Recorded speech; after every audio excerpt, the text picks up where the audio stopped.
Punch-Out is a timeless masterpiece of a game. Starting out as nothing more than an arcade game with finicky controls, the series is fleshed out across multiple consoles with tens of characters with different personalities, some better, some worse. I remember when I played Punch-Out for the first time on an emulator, I was hooked. I even had a Punch-Out phase of sorts, where I wanted to be a boxer, getting boxing gloves and a punching bag put into my room to train, before I ultimately abandoned it because I weighed like 50 pounds at the time, and I was like 4 foot, so that was out of the question. But that feeling has never gone away, and as I've grown up, I've played and beaten the 3 main series games. I wished for more, and many others did too, and due to its success, it has spawned many attempts to copy or revitalize Punch-Out and take some of that pie for themselves. But what are some of the different ways people have tried to take from Punch-Out's success? One way is modding. Modding is the act of taking an original game and editing the code or designs to be something different while still maintaining the original game underneath. Modding is the easiest way for some people to learn coding and make what they want to from the games that they love, as its low entry bar and high ceiling for excellence is what draws many in, and this is no different for Punch-Out. As many people have been drawn back into Punch-Out through its unique modding scene, either with unique fighters or just general meme mods, the essence of the game is still there. But what if you didn't want to just straight up rip from the original game? What if you wanted to be more unique? Well, this is where Fangames come in. Fangames are a spin-off of the original games they parody, oftentimes taking inspiration from them for their gameplay while not directly copying them.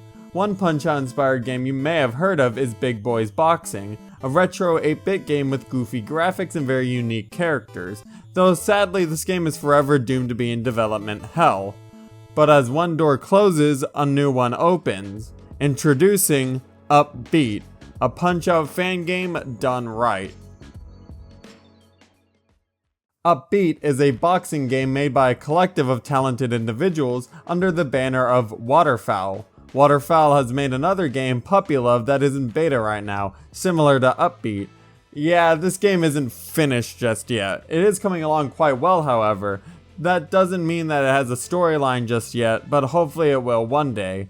Upbeat isn't just inspired by Punch-Out, but also games like Friday Night Funkin' and Rhythm Heaven, though both of these aren't very attributable to the main theme of the game, boxing. So let's actually open up the game and let's look at what it has, shall we? Inside you're presented with our protagonist running on her little treadmill, Ray.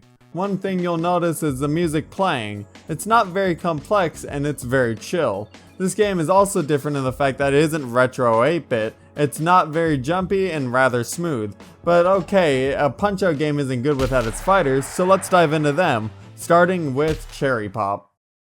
Cherry Pop is this game's Glass Joe, being 110 pounds and a NEET.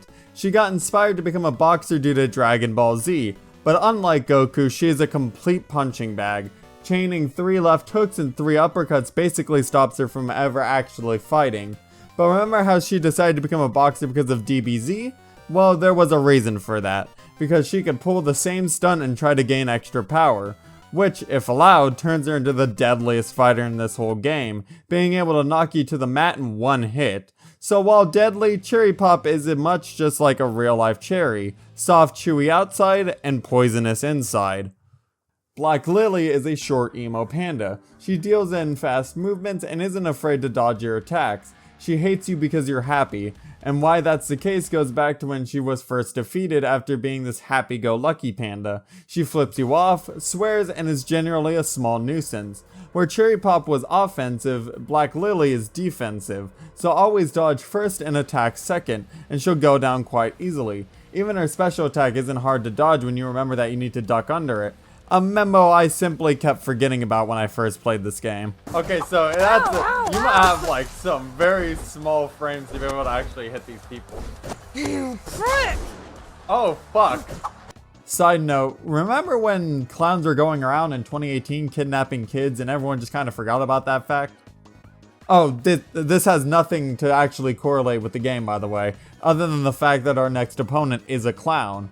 Carnival is, well, a clown. She used to be a circus clown until she was upstaged by someone else. Feeling inadequate, she decided to pick up the gloves and hop in the ring.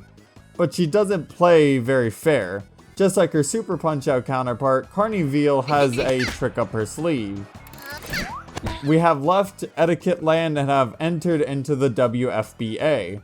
Just like its WVBA counterpart, who cares if people cheat? As long as it's entertaining, it's allowed.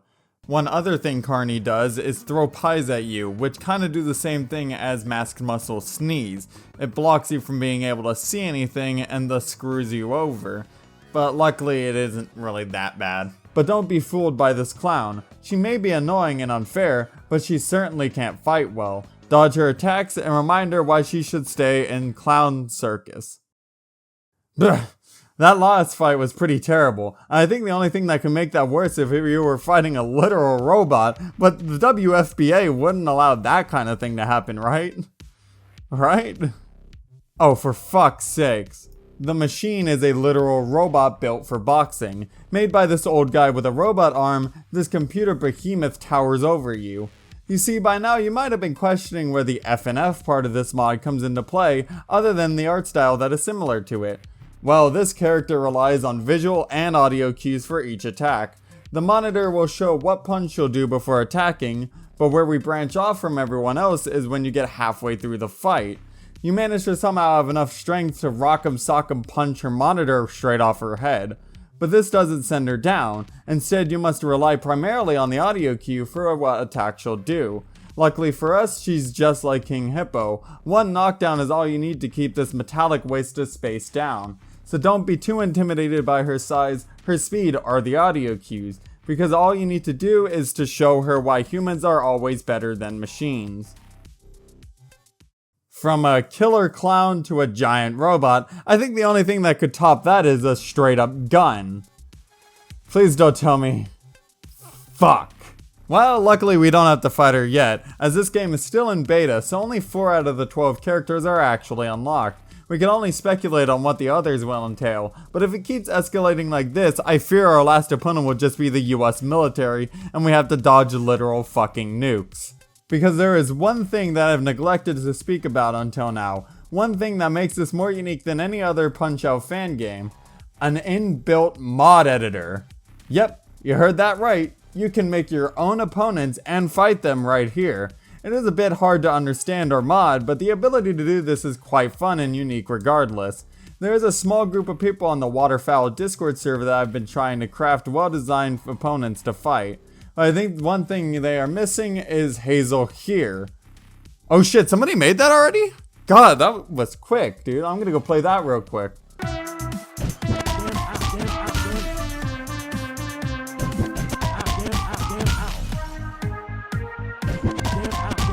Absolute cinema. I've played my fair share of Punch-Out mods and inspired games over the years, and this one is definitely one of my favorites, especially considering it as Kat, the trainer lady you have. She isn't like Doc Lewis, she's more ruthless when you lose and is an alcoholic. So, you know, kinda my favorite.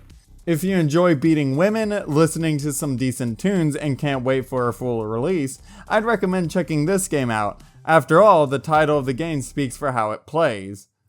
Thanks for stopping by.